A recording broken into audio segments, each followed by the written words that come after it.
जिस सोनम ने राजा के साथ 7 फेरे लिए, एक साथ जीने मरने की कस्में खाई, उसी सोनम ने राजा को मौत के घाट उतार दिया।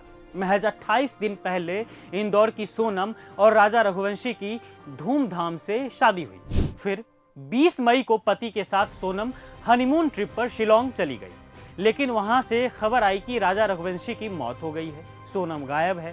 क्या पता बांग्लादेशी लड़की को अगवा कर लिए। देह व्यापार के धंधे में सोनम को फेंक दिया उन बांग्लादेशियों ने। लेकिन अब जो खबर सामने आई है, उसने एक बार फिर मर्द समाज को भयभीत कर दिया है। जी हां, लापता होने की खबर आने के 17 दिन बाद सोनम जिंदा मिली। यूपी के गाजीपुर से पुलिस ने हिरासत में लिया, जिसके बाद कुछ खुलासे हुए कि सोनम का पहले से भी किसी और युवक के साथ अफेयर था।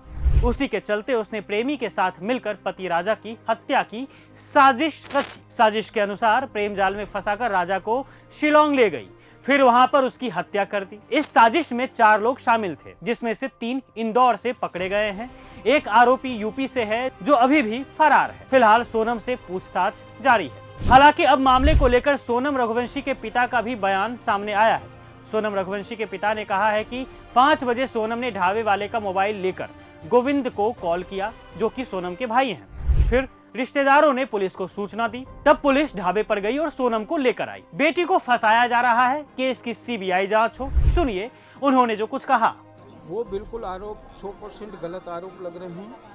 जो आरोप जो लगा रहे हैं वो गलत लगा रहे हैं, क्योंकि वहाँ की जो पुलिस है वो बिकी हुई है। गुंडे मोबाइल इनके साथ में वो पुलिस चल रही है। पूरा थाना माने ये समझिए सस्पेंड होकर जेल में जाएगा, अगर वहाँ सही ढंग से काम हुआ तो, ठीक है ना। और अमित शाह जी से ये हाथ जोड़ के निवेदन है कि वहाँ सीबीआई भेजो, और सीबीआई भेजो तो वो जो एक्टिवा है, एक्टिवा में जो बच्चन का सामान रखा था, वो सामान बॉडी के पास में कैसे पूछा, इस तरीके से पहुंचा वहाँ पे। मतलब कि सोनम के पिता नहीं मानते हैं कि उनकी बेटी बेवफा है, उनकी बेटी हत्यारन है। खैर, राजा की मौत को लेकर सोनम से पुलिस पूछताछ कर रही है, लेकिन सोनम के पिता ने मेघालय पुलिस को लेकर जो कहा, वो सुनकर आपको भी लगेगा कि क्या अभी भी सबूत चाहिए इन्हें कि इनकी बेटी गुनहगार है या नहीं। पहले सुनिए सोनम के पिता ने मेघालय पुलिस को लेकर क्या कहा है। वो पुलिस पूरी की पूरी उसमें, इस मामले में पुलिस का पूरा 100% हाथ है।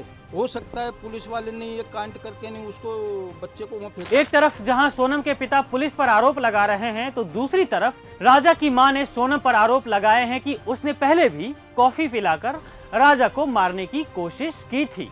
सुनिए राजा की मां का बयान। और जो कॉफ़ी वाली बात थी ना, तो हो सकता है सोनम ने उनसे बोला हो कि लो कॉफ़ी पी लो, तो उसने बोल दिया मेरे को नहीं पीना। तो सोनम ने जो कॉफ़ी फेंकी तो किस कारण से फेंकी ये नहीं कह सकती।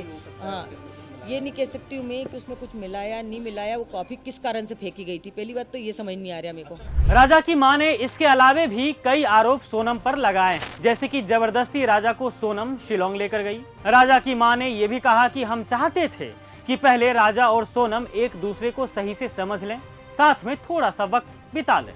लेकिन सोनम की मां ने कहा कि सोनम के पिता बहुत सख्त आदमी हैं, वे नहीं चाहते हैं कि शादी से पहले उनकी लड़की कहीं बाहर निकले। देखिए, अब तरह तरह के बयान सामने आने लगे हैं और आगे आएंगे भी, लेकिन सच्चाई क्या है, ये बात पुलिस के पूछताछ करने के बाद ही पता चलेगा।